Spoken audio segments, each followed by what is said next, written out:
मैं डॉक्टर मोहित शर्मा। आज हम बात करेंगे थायराइड के उपचार। तो इससे पहले मैंने एक वीडियो बनाया था थायराइड पर, जिसमें थायराइड के विषय में, थायराइड क्या होता है, थायराइड होने के क्या कारण हैं, थायराइड के क्या लक्षण हैं, यह बताया था। और आज मैं इसके उपचार के विषय में बताने जा रहा हूँ। तो सबसे पहले इसका जो उपचार प्रचलन में है, मैं उसकी बात करूँगा। और ख़ास तौर से मैं इसमें हाइपोथायरॉयडिज़म के विषय में बताऊँगा, लेकिन बीच बीच में हाइपरथायरॉयडिज़म की बात आ सकती है, क्योंकि अगर हाइपरथायरॉयडिज़म है तो हाइपोथायरॉयडिज़म भी है, एक दूसरे के विपरीत हैं। तो ख़ास तौर से यहाँ पर जो चर्चा होगी आज, वह है हाइपोथायरॉयडिज़म पर। तो सबसे पहले इसके हम उपचार के विषय में बात करते हैं। तो जो उपचार आजकल प्रचलन में है, देखिए, जब किसी को हाइपोथायरॉयडिज़म डायग्नोसिस होता है, उसके लक्षण होते हैं, यानी T3 और T4 का लेवल कम होता है और TSH का लेवल बढ़ा हुआ होता है, तो वो हाइपोथायरॉयडिज़म कहलाता है या हाइपोथायरॉयडिज़म डायग्नोस होता है। तो इसके उपचार के लिए थायरोक्सिन हार्मोन दिया जाता है, जिसको सिंथेटिक यानी एक कृत्रिम तरीके से जिसको बनाया जाता है, और उसको हम बोलते हैं लीवोथायरोक्सिन। लीवोथायरोक्सिन की टैबलेट्स होती हैं। ये टैबलेट्स 12.5 माइक्रोग्राम की, 25 माइक्रोग्राम की, 50 माइक्रोग्राम की, 75 माइक्रोग्राम की, 100, इसी तरह से और भी इनकी मात्रा बढ़ा करके टैबलेट्स तैयार की जाती हैं। ये टैबलेट्स एंडोक्राइनोलॉजिस्ट जो होते हैं, यानी एंडोक्राइन जो ग्लैंड्स होती हैं, उनसे संबंधित विशेष डॉक्टर होते हैं। वे डॉक्टर यह सजेस्ट करते हैं कि इस व्यक्ति को कितने हार्मोन की आवश्यकता है, उस हिसाब से यह हार्मोन की टैबलेट्स जो थायराइड से या हाइपोथायरॉयडिज़म से जो ग्रसित होता है, उसको दी जाती है। और यह बहुत ही अच्छा विकल्प है यदि किसी के थायरोक्सिन हार्मोन की कमी हो जाती है, तो उसके शरीर में बहुत सारे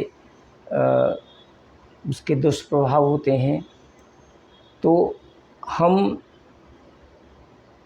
उसको ये थायरोक्सिन की मात्रा की पूर्ति करके उनको उन लक्षणों को कम किया जा सकता है। और थायराइड रोग को एक पूर्णतया ठीक तो हम नहीं कह सकते, क्योंकि ये दवाइयाँ हमको लगभग ज़िंदगी भर खिलाई जाती हैं। तो हाँ, उस हार्मोन से उसकी पूर्ति होती रहती है। लेकिन अब ये अच्छा ट्रीटमेंट है, क्योंकि कम से कम जिसके थायराइड हार्मोन नहीं बन रहा है, किसी किसी के बिल्कुल नहीं बनता है, किसी किसी के थायराइड ग्लैंड नष्ट हो जाती है, इन्फेक्शन की वजह से निकाल दी जाती है, कई बार कैंसर की वजह से निकाल दी जाती है। तो उनके लिए तो ये बहुत ही अच्छा है, क्योंकि उनके पास और कोई इसके अलावा विकल्प नहीं है। लेकिन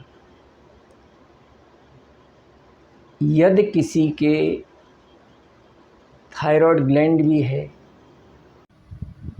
हमारा ट्रीटमेंट कुछ इस तरह से अगर हो कि हम उस ग्लैंड को एक्टिवेट करने की कोशिश करें और एक्टिवेट करा करके उस ग्लैंड के द्वारा हार्मोन सीक्रेट कराएं, तो मैं समझता हूँ वह ट्रीटमेंट मोर बेटर है, ज़्यादा अच्छा रहेगा।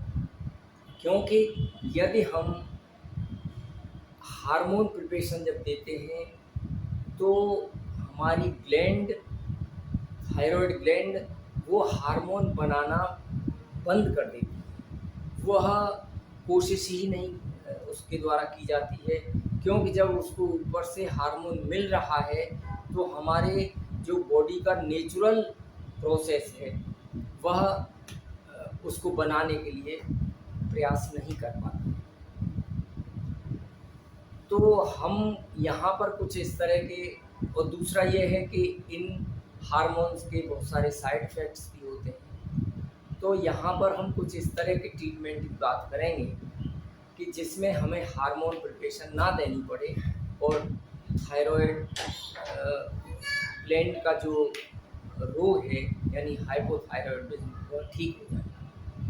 तो इसमें सबसे पहले, चूँकि यह थायराइड ग्लैंड हमारी नेक यानी गर्दन के भाग में स्थित रहती है, यदि हम गर्दन की कुछ एक्सरसाइज करें, जैसे गर्दन को नीचे ऊपर दाएं बाएं इस तरह से एक्सरसाइज की जाए, गर्दन को क्लॉकवाइज और एंटी क्लॉकवाइज अगर घुमाया जाए तो वो एक बहुत अच्छी एक्सरसाइज है। क्योंकि यहाँ पर डायरेक्ट उस एक्सरसाइज, उस थायराइड ग्लैंड की एक्सरसाइज होती है, जिससे वो सीक्रेट होने के लिए, उसमें से हार्मोन सीक्रेट होने के लिए वो बाध्य होती है।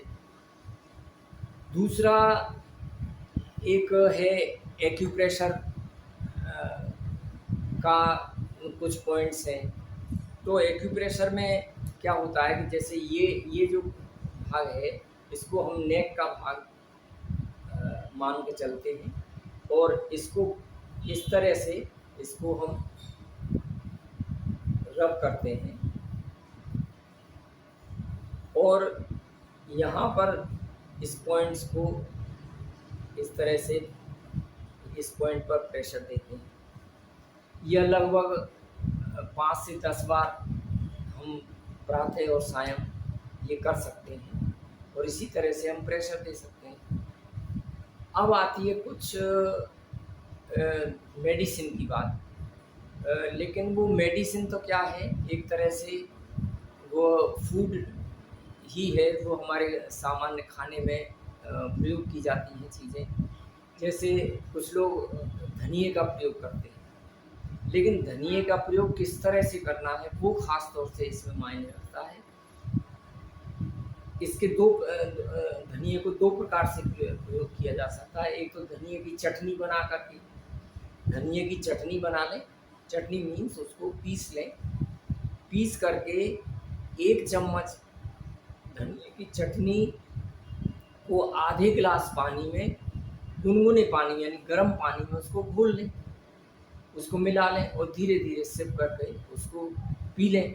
ये धनिए का प्रयोग हो गया। तो यह हाइपोथायराइडिज्म के लिए बहुत अच्छा है। दूसरा एक है सौंठ, मिर्च और पीपल, यानी जिसको हम त्रिकटु नाम से, वह आयुर्वेदिक जो स्टोर्स होते हैं उनमें मिल जाता है, और विभिन्न कंपनियों के मिल जाते हैं। तो हम लगभग 50 ग्राम त्रिकटु लें, उसमें 10 ग्राम प्रवाल पिष्टी मिला लें और हम आधा ग्राम सुबह और आधा ग्राम शाम को शहद के साथ मिला करके यदि हम लेते हैं तो यह हमारे लिए हाइपोथायराइडिज्म के लिए बहुत अच्छा है।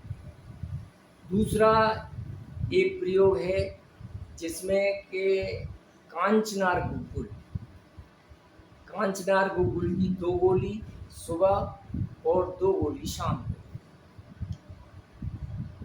यह कांचनार गोकुल, यह डोज एडल्ट्स के लिए है, यानी यदि छोटा है तो उसमें एक एक गोली, और एडल्ट है तो दो दो गोली, इस तरह से उसको ली जा सकती है। और बच्चों की डोज कुछ अलग हो सकती है।